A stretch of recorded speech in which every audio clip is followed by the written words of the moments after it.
I remember having an argument with my mother when I was about 11 years old about the length of my hot pants.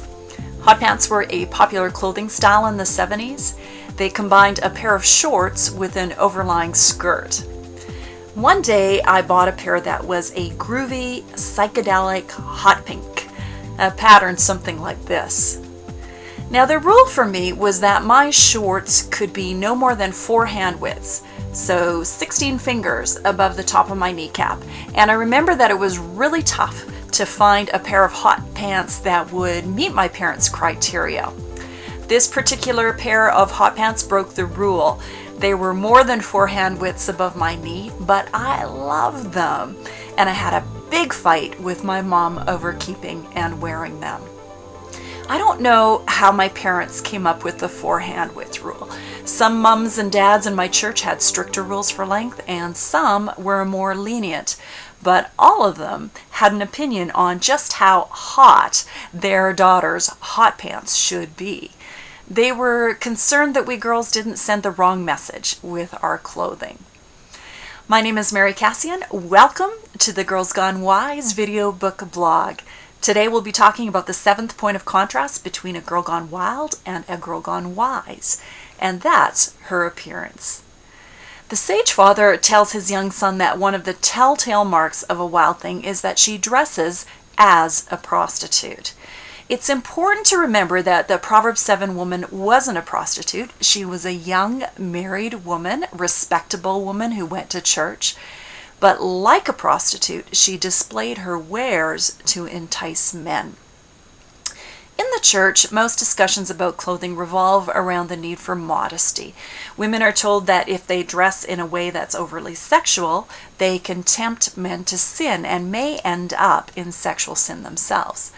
So the issue of clothing is often reduced to the question of how to help men avoid temptation. How low is too low, how short is too short, how tight is too tight, how sheer is too sheer, how much skin is too much skin. Some people try to come up with a checklist of what is and isn't appropriate to wear, like a certain number of inches above or below the knee for skirts, or no sleeveless tops or blouses, or no shorts.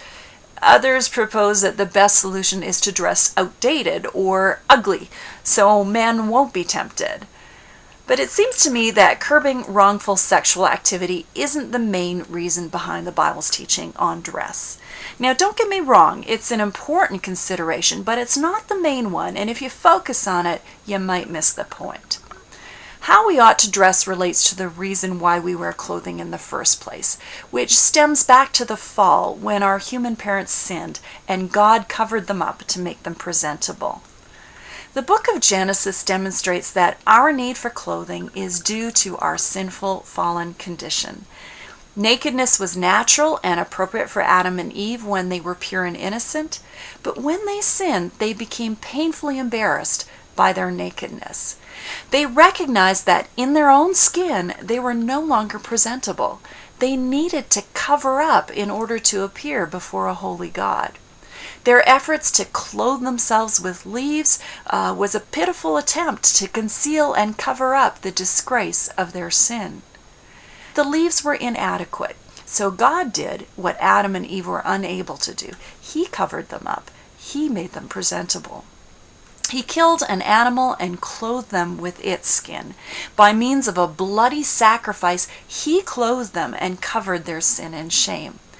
This pointed forward to the time when God would sacrifice his Lamb, the Lord Jesus Christ, to atone for sin, alleviate shame, and clothe us in his righteousness. The Lord didn't pretend that nothing had happened. He didn't tell Adam and Eve to strip off the silly leaves and go back to being naked and be proud of being naked. He knew that they could never return to their sinless state. It was impossible for them to return to their naked and shame-free existence. In clothing them, the Lord confirmed that they did need something other than their own skin to be presentable. Covering up was the appropriate response to the disgrace of sin. The shame of their fallen condition demanded a covering, not to conceal it, but to confess and redeem it. And this is the reason we wear clothes. Clothing is an outward, visible symbol of an inward spiritual reality.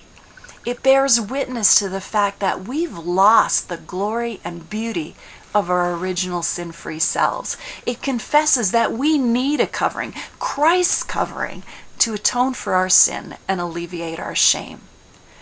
The clothes we wear are a symbol that bears witness to the fact that we need to wear Christ in order to be presentable to God. And that's why we wear clothes. And that's why dressing in a way that exposes and draws attention to our nakedness, to human nakedness, is shameful. In the final analysis, your clothing isn't meant to be about you. It's meant to display deep and profound spiritual truths about the gospel. And that's why it's highly important that you wrestle with the practical question of what and what not to wear. It's not an easy question. The Bible doesn't present any hard and fast rules. It doesn't give us any so and so many hands above or below the knee regulations.